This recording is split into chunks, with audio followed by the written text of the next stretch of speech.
Hello, ഇന്നത്തെ തമ്പനയിൽ കണ്ടപ്പോൾ തന്നെ നിങ്ങൾക്ക് മനസ്സിലായിട്ടുണ്ടാവും ഇന്നത്തെ വീഡിയോയിൽ ഉൾപ്പെടുത്തിയിട്ടുള്ളത് എന്താണെന്ന്. അപ്പോൾ നമ്മൾ ഇന്ന് നിലു ബേബിയുടെ 3rd ബർത്ത്ഡേയുടെ ഈ ഒരു ഫ്രോക്ക് റീക്രിയേഷൻ ചെയ്യാൻ വേണ്ടിയിട്ടാണ് ഇന്നത്തെ വീഡിയോ കേട്ടോ. അപ്പം ഇത് നമുക്ക് ഓർഡർ വന്നിട്ടുണ്ടായിരുന്നത് 2 വയസ്സായ ബേബിക്ക് ഇതുപോലെ ചെയ്യാനും വേണ്ടിയിട്ടായിരുന്നു.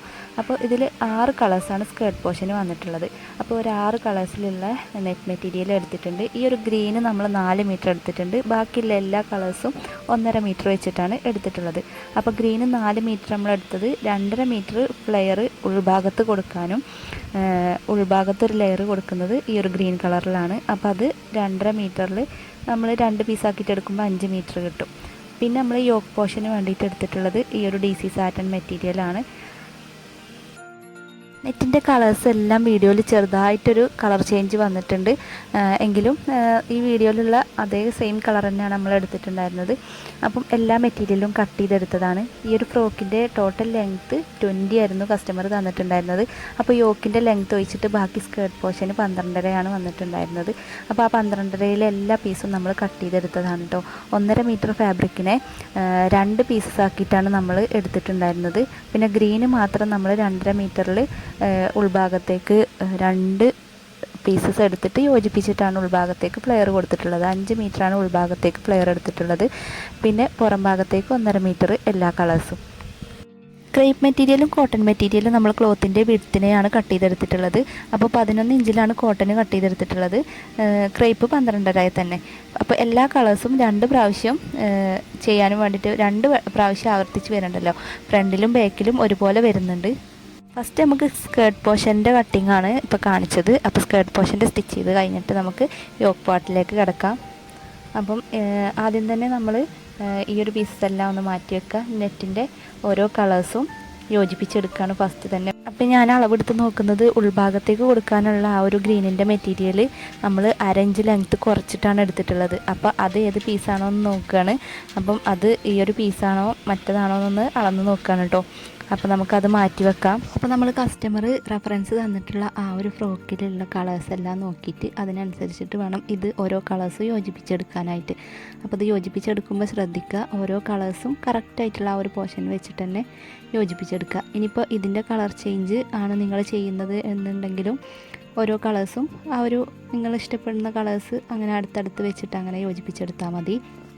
പിന്നെ ഈ ഒരു ഫ്രോക്കിന് നമ്മൾ 1.5 മീറ്റർ ഓരോ ഫാബ്രിക്കും എടുത്തിട്ടുള്ളത് അത്രയും ഫ്ലെയർ ആയിട്ട് കിടക്കാനും വേണ്ടിയിട്ടാണ് ഓരോ കളേഴ്സ് 1.5 മീറ്റർ എടുത്തിട്ടുള്ളത്.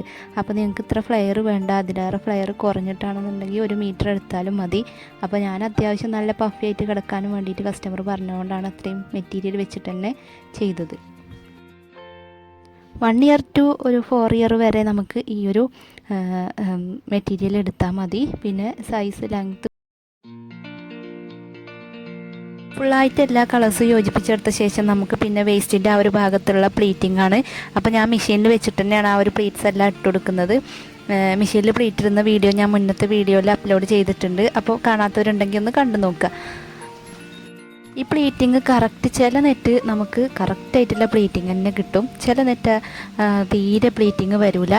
അപ്പോൾ ഓരോ നെറ്റിനനുസരിച്ചിട്ടാണ് ഈ ഒരു പ്ലീറ്റിൻ്റെ കേട്ടോ.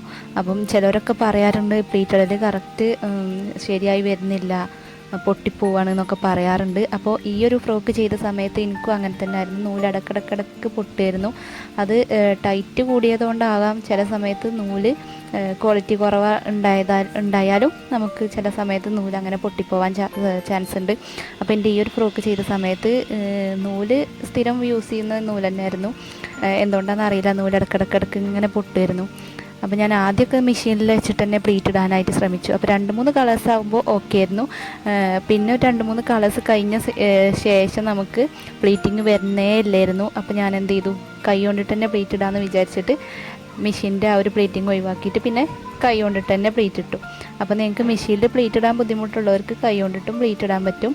അപ്പോൾ കണ്ടോ, ഓരോ ഇതിലും കറക്റ്റായിട്ട് കിട്ടുന്നുണ്ടായിരുന്നില്ല. പിന്നെ ഞാൻ ഈ ഒരു സൂത്രം ചെയ്യാമെന്ന് വിചാരിച്ചിട്ട് കൈ കൊണ്ടിട്ട് തന്നെ അങ്ങനെ ചെയ്തു പോയി.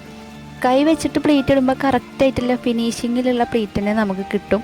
അപ്പം നമുക്ക് നല്ല നീറ്റായിട്ട് തന്നെ ഇതുപോലെ പ്ലീറ്റിങ് ചെയ്യാൻ പറ്റും കേട്ടോ. കൈ കൊണ്ടിട്ട് ആദ്യം ചെയ്യുമ്പോൾ കുറച്ചൊക്കെ റിസ്ക് ഉണ്ടാകും, പിന്നെ ചെയ്യുമ്പോൾ അത് കറക്റ്റായിട്ട് തന്നെ വരും.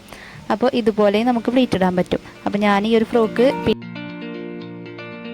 എഡിറ്റിംഗ് ചെയ്യുന്ന സമയത്താണ് കേട്ടോ ഇതിൻ്റെ യോക്കിൻ്റെ കട്ടിങ് ഉൾപ്പെട്ടിട്ടില്ല എന്ന് ഫൂട്ട് വെച്ചിട്ട് ചെയ്യാനായിട്ട് പറ്റില്ല. അപ്പോൾ നമ്മൾ ഈ ഒരു 1 സിബ്ബർ ഫൂട്ട് യൂസ് ചെയ്തിട്ടാണ് ഇത് ചെയ്തെടുക്കുന്നത്. യോജിപ്പിച്ചെടുക്കാനേ മാത്രമേ ബാക്കിയുള്ളൂ. അപ്പോൾ അതും കൂടി ചെയ്തെടുക്കാം.